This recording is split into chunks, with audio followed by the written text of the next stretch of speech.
A votação da regulamentação da reforma tributária foi finalizada na Câmara dos Deputados. E o relator desta proposta, que é uma das legislações hoje mais importantes do Brasil, que é a reforma, é o deputado federal mineiro Reginaldo Lopes, do Partido dos Trabalhadores, que hoje está conosco aqui no estúdio da Itatiaia, em Brasília. Deputado, muito obrigada pela entrevista, muito obrigada por vir aqui. Eu que agradeço o convite. Deputado, vamos começar por esse assunto, que é mais quentinho. A regulamentação da reforma tributária era aguardada há vários meses e acabou de ser feita na Câmara dos Deputados. Como é que ficou e o que acontece a partir de agora? Então, a partir de 2026, a reforma ela entra em vigência, mas como obrigação acessória. E a partir de 2027 é para valer. Então, em 27 a gente consolida o IVA nacional, porque nós fizemos um imposto dual. Tem o IVA nacional, Imposto de Valor Agregado, e tem o IVA subnacional dos estados e municípios. A partir de 29 até 32, tem a transição do IVA subnacional. Em 33, a transição tributária está consolidada. O que eu posso garantir para os ouvintes? O Brasil vai ficar mais rico, 20%, em 10 anos, só por causa do ganho de produtividade e eficiência da economia brasileira. Ou seja, o Brasil vai ficar mais rico 3 trilhões de reais no PIB. Isso significa, Edilene, que nós vamos colocar mais 7 mil reais de renda per capita no bolso do povo. Portanto, ela é muito positiva. E eu quero que você anote aí. Minas Gerais vai se tornar, nos próximos 3 anos, por causa da reforma tributária, a segunda economia do país. Nós vamos ultrapassar o Rio de Janeiro. Por quê? Porque Minas é muito diversa, tem uma economia diversificada, são várias regiões, temos uma potencialidade de agregação de valor, seja no agro e seja na indústria, e, portanto, Minas, se ela é boa para o Brasil, ela é excelente para Minas Gerais. Agora, o sistema tributário brasileiro é considerado um sistema muito injusto, muito desigual. A partir da reforma, o que tem de acontecer? Então, a reforma tributária brasileira, eu chamo ela de igual o agro. Ela é tech e ela é pop. Por que ela é pop? Ela é popular. O Brasil vai ter um sistema que vai ser referência para o mundo. Buscar justiça tributária num imposto indireto, que geralmente é neutro. É a mesma alíquota para todos pessoas, contribuintes. O Brasil não. Nós inventamos o cashback. O cashback, que é devolução personalizada dos impostos, nós vamos devolver esse imposto para 73 milhões de brasileiros e brasileiras. Então, a pessoa de meio salário de renda per capita vai comprar, pagar e receber de volta o dinheiro. E tem produtos que nós vamos devolver 100%. Conta de energia, de luz, conta de água, conta de esgoto, gás canalizado, botijão de gás, internet e telefonia. Nós vamos devolver 100%. Para quem? Para esses 73 milhões de brasileiros. Então, ela é popular. Além da cesta básica nacional, que nenhum brasileiro ou brasileira vai comer com imposto. É sem nenhum imposto. Então, ela é muito popular. Também, ela vai ser tecnológica. Por quê? Porque nós criamos um meio de pagamento igual o Pix. Cobrança instantânea dos impostos.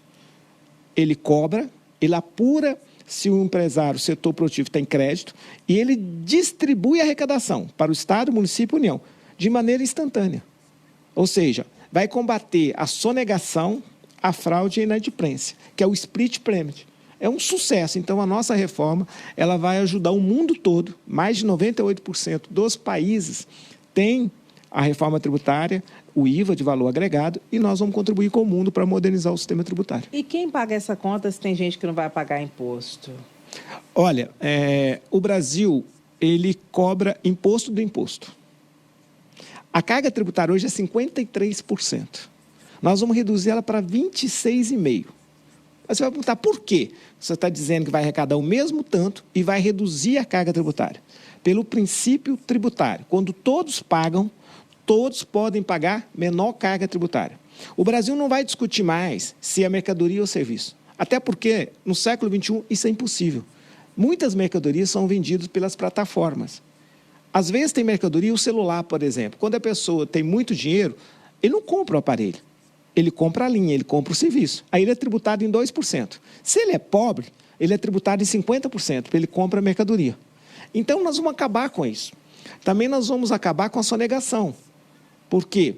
Nós vamos ter o split payment, que vai cobrar instantaneamente o imposto.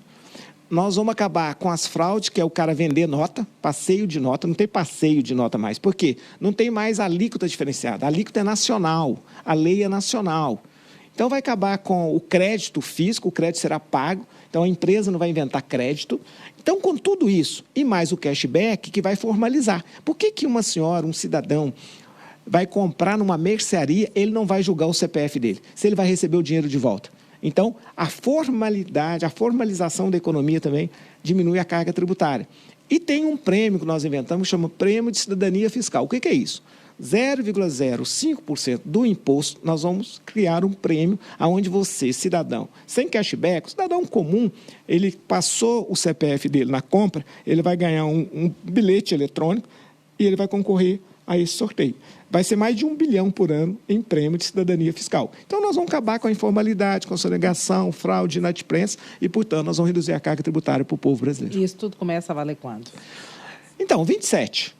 26 é só um ano teste, onde a gente vai calcular qual que é o valor da alíquota de referência. Qual que vai ser a alíquota? Vai ser 25, 26,5, 27? Então, nesse ano de 26 é teste. As empresas têm que destacar na nota, mas não paga.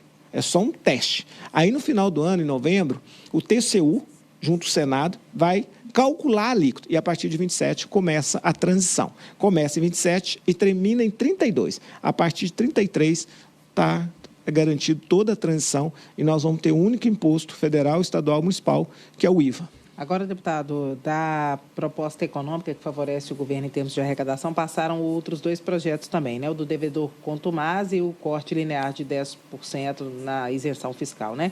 O que muda para quem com a aprovação o devedor contumaz, ele prega pela concorrência equilibrada, concorrência legal. Não pode uma pessoa, um setor produtivo, pagar imposto e o outro empresário do mesmo setor não pagar imposto.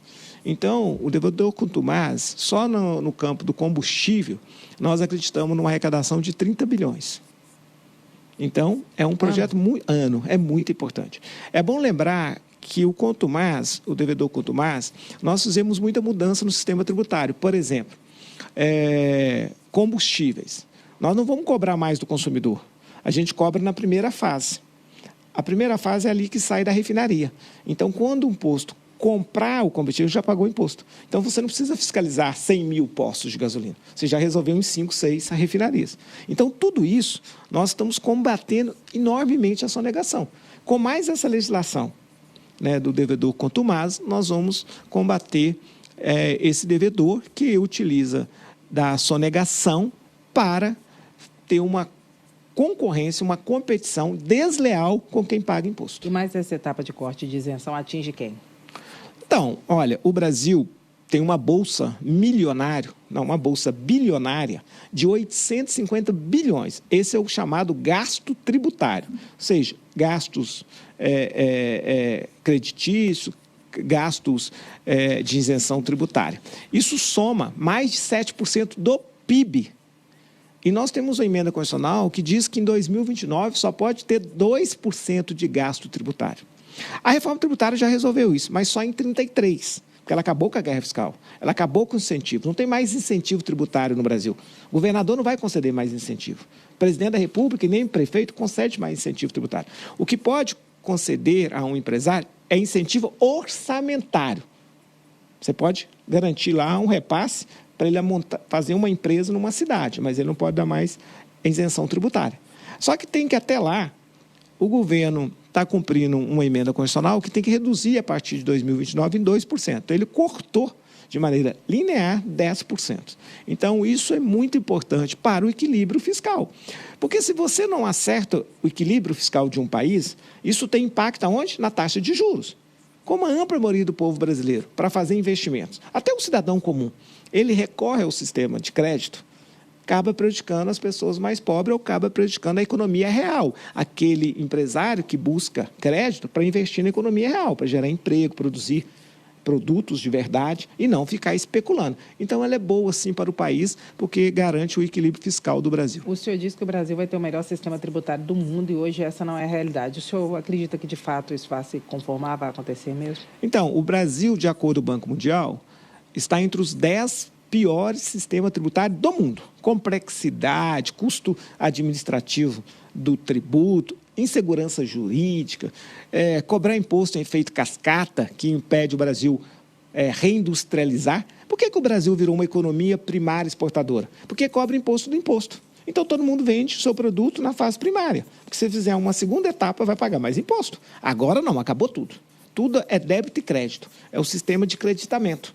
Então, nós vamos cobrar imposto só do valor agregado. Isso vai diminuir de 8% a 20% o custo para os produtos brasileiros. Para o agro, que é uma cadeia simples, uma proteína animal, uma proteína vegetal, 8% de redução. Mas para um carro, ou um celular, ou um computador, até 20%. Então, nós vamos ficar competitivos para vender mais no mercado nacional contra os importados e nós vamos tornar mais competitivo para vender para outros países, porque, além de diminuir o custo tributário, a gente não vai cobrar imposto mais na exportação. Então, o Brasil vai se tornar muito competitivo. Por isso que eu disse que o Brasil vai ficar mais rico, 2% por ano, só pelo ganho de competitividade, para além do crescimento natural do PIB. Então, em 10 anos, vamos crescer 20% só por causa da nova sistemática do sistema tributário brasileiro. Deputado, agora nós temos mais 10 minutos de entrevista e eu tenho pelo menos 10 perguntas para o senhor. Lá. Escala 6x1, o fim da escala 6x1. O senhor acredita que ano que vem, de fato, vai passar? Tem uma resistência do empresariado? O próprio presidente da FIENG disse, a Itatiaia, em entrevista a Itatiaia, que é ruim para a economia brasileira. Passa ou não passa? É ruim, não é? É ruim para a economia brasileira você continuar com essa escravidão moderna. A escala 6x1 é a escravidão moderna. Eu estive em São Paulo com todos os setores empresariais, com os sindicatos, patronal.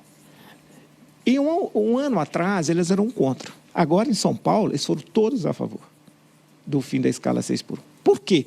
80% de quem está no comércio, nos serviços, tem 1 ou 2 faltas por semana.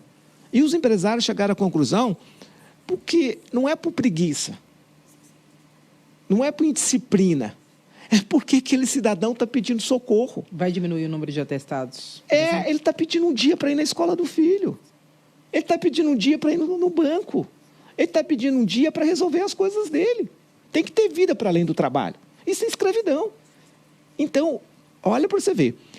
Os setores, os sindicatos que representam os patrões da área do comércio e do serviço mudaram de opinião. A indústria não tem razão nenhuma, porque a ampla maioria, mais de 95%, já trabalha a escala 5x1 e trabalham 39,8 horas. Então, nós unificamos o governo, sabe, Edilene? Nós chamamos os ministérios envolvidos, trabalho, Secretaria-Geral, Relações Institucional, Comunicação. Nós chamamos o governo, Fazenda, e tomamos uma decisão. O governo unificou sua posição. E chamamos todos os atores de proposições legislativas sobre a escala 6x1. Érica Hilton, a minha e a Érica e o Paim. São os 3 que têm emenda constitucional. Nós tomamos uma decisão. Nós vamos defender o fim da escala 6x1 e vamos defender a escala 5x2, com outras combinações. Mas, no máximo, o trabalhador vai trabalhar 5 dias na semana. Outra decisão que nós tomamos, imediatamente a redução para 40 horas. E depois um processo que pode durar 5 ou 10 anos, nós vamos negociar, de maneira que a cada 1 ano elimine mais 1 hora de trabalho, chegando aí a 36 horas. Essa é a nossa posição, nós unificamos e nós vamos aprovar essa proposição na Câmara e no Senado em 2026. Então tem base para passar? Tem base, as pesquisas estão apontando que mais de 75% da população brasileira é a favor do fim da escala 6x1. Deputado, por falar em eleição, como é que o senhor acha que a entrada de Flávio Bolsonaro altera esse cenário? O senhor acredita que Tarcísio de Freitas, de fato, tenha desistido e o presidente Lula, na chapa com Geraldo Alckmin, é a opção número 1 nesse momento do PT? Sim, acho que o vice-presidente Geraldo Alckmin foi brilhante na negociação, em especial com o Trump, na questão do tarifaço, dessa sanção econômica que foi construída e imposta pela família Bolsonaro contra um setor que apoia o bolsonarismo, que é o agro, por exemplo, contra a indústria nacional. Então, de fato, o presidente Geraldo Alckmin se consolidou, na minha opinião, como candidato a vice-presidência do presidente Lula, naturalmente. O presidente Lula, eu acho que ele se consolida para o 4º mandato, com muita humildade. Mas, se o Brasil não tivesse polarizado, né, nesse debate sobre valores, o presidente Lula teria, nesse momento, mais de 80% de aprovação. Se a gente for comparar os dados do governo do presidente Lula, tem dados, por exemplo, o controle da inflação, que penaliza os mais pobres, que mete a mão no bolso dos mais pobres, que não tem proteção. Vai ser a menor desde a criação do Plano Real. Olha que extraordinário. O número de desempregados é o menor da história, da série histórica do país. Nunca teve tanto emprego como no governo do presidente Lula, governo do presidente Lula 3. A renda per capita do trabalhador ainda é pequena, mas está crescendo a renda per capita do trabalhador. Portanto, todos os indicadores sinalizam, de fato, que o presidente Lula é amplo favorito para vencer as eleições. O senhor acha que o Flávio vai diminuir ou vai aumentar nesse cenário? O senhor acha que ele, de fato, inviabiliza o nome do Tarcísio de Freitas? E qual desses concorrentes seria um concorrente mais competitivo com o presidente Lula? Eu acho que é a família Bolsonaro. Acho mais competitivo mais que o competitivo. Tarcísio? Tem mais chances? Muito mais. Se colocar o Flávio Bolsonaro e o Tarcísio não passa de 5%. Ele não existe. Ele é uma invenção do bolsonarismo. Então, ele é dependente do bolsonarismo. Né? Se ele enfrentar o bolsonarismo, ele termina como o João Dória terminou na política. Portanto, o candidato natural é alguém da família Bolsonaro. E o Flávio vai se tornar competitivo, na minha opinião. Nós não vamos ganhar com essa ampla frente, como as pesquisas sinalizam hoje. A eleição deve, pela primeira vez, ficar fora da margem de erro nas pesquisas. O presidente Lula tem a chance, depende do cenário, até ganhar no primeiro turno ou ganhar no segundo turno, mas sempre ali, agora, eu acho que ele pode ampliar para fora da margem de erro. Em Minas Gerais, como é que o senhor vê o cenário com os pré-candidatos que estão postos até o momento? Rodrigo Pacheco fora da jogada, ou seja, o Partido dos Trabalhadores ainda não tem um candidato. O Cleitinho, um elemento, uma figura, uma peça que não tira a sua candidatura. O Matheus Simões, mais candidato que nunca. Como é que o senhor acha que essas peças vão caminhar? Então, o nosso campo tem força, mas precisa, depois do mês de março, início de abril, apresentar um nome e unificar todo o campo do presidente Lula em torno desse nome. O senhor acha que ainda tem chance de ser o Pacheco? Pode ser o Tadeuzinho, alguém do próprio PT? Então, nós vamos ter que ampliar o diálogo. A gente ainda aposta na possibilidade do Pacheco. Eu acho que o melhor nome, mais bem posicionado, é o Rodrigo Pacheco. Mas, na ausência do Rodrigo Pacheco, o próprio PT tem nomes para fazer essa disputa, apesar que eu tenho preferência para um candidato de centro. Eu acho que o modelo correto é um candidato de centro com alguém do PT no Senado. Então, esse deveria ser, na minha opinião, a composição para ajudar o presidente Lula a vencer as eleições em Minas Gerais. E o senhor vai como? O senhor é candidato à reeleição como deputado federal, o senhor vai colocar seu nome ao Senado? Diz que na última reunião que teve no sábado do PT Mineiro, o nome do senhor foi colocado como uma possibilidade para o Senado. A Marília Campos também está nessa disputa. Como é que o senhor fica nessa história? Então, eu tenho dito o seguinte, estou esperando o presidente Lula.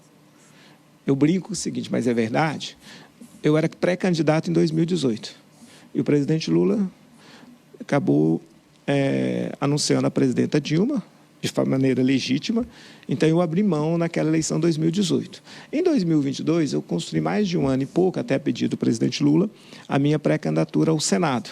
E no final, que também foi correto, para a gente fazer uma composição para que o presidente Lula tivesse um palanque forte, em Minas Gerais, com o Calil Alexandre Silveira, eu acabei abrindo mão dessa candidatura. Então, se eu me anunciar novamente candidato pela terceira vez e eu precisar fazer uma composição, eu vou ter que pedir música no Fantástico. Por isso, eu estou esperando a decisão coletiva do nosso partido, mas, em especial, também a posição do presidente Lula. O cenário, porque a prioridade nossa, a prioridade do nosso campo político é reeleger o presidente Lula. Essa deve ser a nossa prioridade. Por quê? Reelegendo o presidente Lula, nós temos todas as condições de ajudar Minas Gerais a melhorar, a fazer as obras de infraestrutura, a conseguir mais políticas públicas, melhorar a vida dos mineiros e mineiras e melhorar a vida do Brasil. E tem uma coisa, é a consolidação da democracia. Está em risco a democracia ainda. Então, portanto, nós precisamos garantir a reeleição do presidente Lula. A prioridade é o presidente Lula. Mas, no momento, o senhor é pré-candidato ao Senado e aguarda o apoio dos pares e a benção do Lula, é isso? Não, sou pré-candidato a deputado federal. Agora, deputado, em relação às pautas na Câmara dos Deputados, dosimetria, o senhor avalia que vai passar de fato? E se ela passar, qual vai ser a posição do presidente Lula? Nosso tempinho está ficando com... Olha, eu tenho muita divergência com a dosimetria. Se a gente tivesse separado aqueles que não pertencem ao núcleo político, ao núcleo financeiro, né, e ao núcleo militar, eu sou favorável da redução da pena. Só o pessoal que estava na rua... que foi manipulado, né, e fizeram a ocupação dos 3 palácios, que é grave, mas acho que tem uma diferença. Agora, quem pensou, o núcleo político, ordenado pelo presidente da República, Bolsonaro, os outros lá, financeiro, e eles, na minha opinião, não deveria ter redução de pena por uma questão simples. O maior patrimônio individual e coletivo de uma nação é a democracia. O senhor acha que vai passar, e se passar, o senhor acha que o presidente Lula veta completamente ou veta parcialmente? Tem uma jogada aí também com a população de ser talvez justo com a redução de pena de alguns ou não? Eu não conheço a opinião do presidente Lula.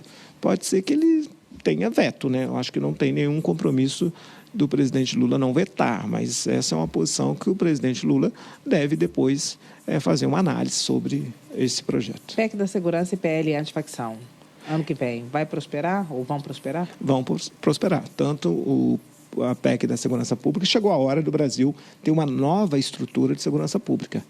O Brasil costuma dizer que ficou caro antes de ficar rico. Eu sou contra totalmente o sistema de segurança pública no Brasil.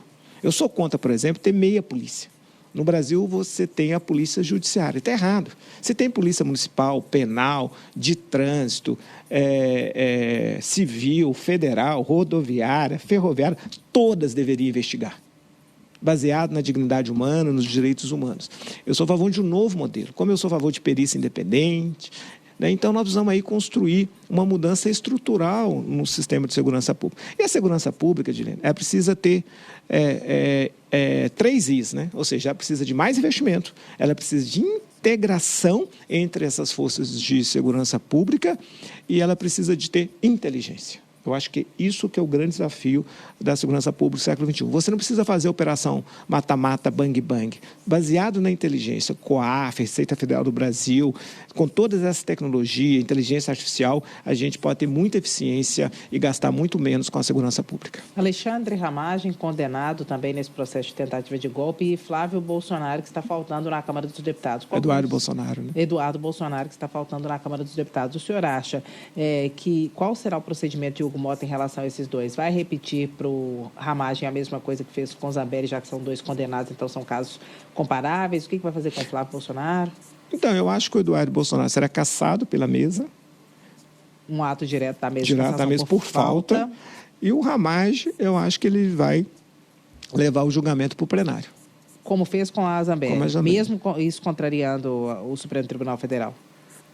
Hoje, eu acho que sim. Acho que ele seria submetido ao plenário da Câmara. Ou então, até lá, ele também pode ser cassado por falta. Jorge Messias, o nome agora ganha um pouco mais de força no Senado, que enfrentava dificuldade, ou o senhor acha que não? Deve passar pela CCJ? O que o senhor vê nas articulações? Eu acho que sim, ele será aprovado no ano que vem, evidente, né?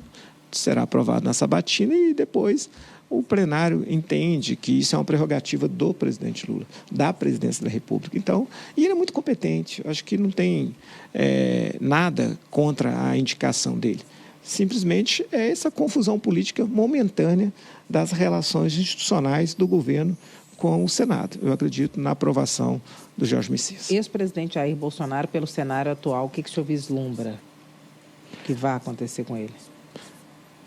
Eu acho que ele vai acabar ganhando uma prisão domiciliar. Eu acho que vai evoluir, se tiver bom comportamento. Eu acho que o próprio Supremo Tribunal Federal vai chegar a essa conclusão da prisão domiciliar, até porque tudo indica que realmente ele está um pouco doente. Agora, deputado, uma outra pauta que também é econômica. Ontem, a Câmara dos Deputados aprovou a redução da alíquota sobre as SAFs. Como é que foi a atuação do senhor e como é que o senhor acha que isso altera o cenário atual? Então, Edilene, o Brasil já tem 120 SAFs. que tem, de fato, melhorado os investimentos e organizado o futebol no Brasil. E o futebol brasileiro é uma paixão nacional, né? Mas também temos os clubes sociais. Esses clubes também não podem pagar mais impostos do que a SAF. O que nós fizemos? Nós, de fato, entendemos que não poderia dar insegurança jurídica ou alterar a tributação, porque a SAF é uma lei nova de 2021 e a tributação foi um regime especial, específico de 5%. Eu mesmo, como relator, tinha elevado para 8,5%. Então, nós resolvemos, concordar com a redução para 5%, porque foram vários investimentos nacionais e internacionais e a gente não terá a regra tributária no meio do jogo para dar segurança. A reforma tributária busca dar segurança jurídica a todos os empreendimentos e investimentos no país. Mas, ao mesmo tempo, também, nós vamos alterar a tributação, porque quando nós aprovamos a emenda constitucional 132, nós reduzimos na questão das atividades do esporte e cultura para 60% de redução tributária, ou seja, pagar 40%. Como a alíquota deve ser 26%, essa tributação ficaria na casa de 11%. Se a SAF vai pagar 5%, um clube social não pode pagar mais imposto do que um setor privado empresarial. Então, o que nós combinamos? Nós vamos agora, eu sou autor de uma PEC sobre cultura e esporte, porque as leis de incentivo ao esporte e à cultura, como não tem mais incentivo tributário, nós vamos precisar alterar a emenda constitucional da reforma tributária para garantir esse crédito para incentivar as atividades culturais e esportivas. Então, nessa emenda constitucional, nós vamos reduzir e equiparar que os clubes sociais, os times de futebol que não são SAF, também ficam no regime específico da SAF. Aí você tem simetria, né? Quem quiser continuar sendo clube social, ok. Quem quiser fazer investimentos via setores empresariais, como a SAF, né? Sociedade Autônoma de Futebol, SA, também podem se constituir uma SAF. Deputado federal Reginaldo Lopes, do PT de Minas Gerais, muito obrigada pela entrevista, deputado. Eu que agradeço, Odilene. Parabéns pelo trabalho. Seja bem-vindo. Um feliz ano novo para todos, né? Feliz Natal também. Está aí batendo a porta. Semana que vem. Por falar nisso, como é que o senhor avalia que vai ser o ano que vem na relação de Alcolumbre, Mota e Lula? Acho que eu tenho uma avaliação sempre assim, positiva. Por quê? Apesar das dificuldades, da polarização, das contradições, mas, no final, o governo teve grandes vitórias no parlamento brasileiro. Então, eu acredito que no ano eleitoral as coisas ficam mais fáceis de diálogo. Eu acredito que em 2026 nós vamos ter um ano positivo na relação do governo federal, tanto com o Senado como da Câmara dos Deputados. A favor do Brasil, acho que é importante. Muito obrigada, deputado. Eu que agradeço.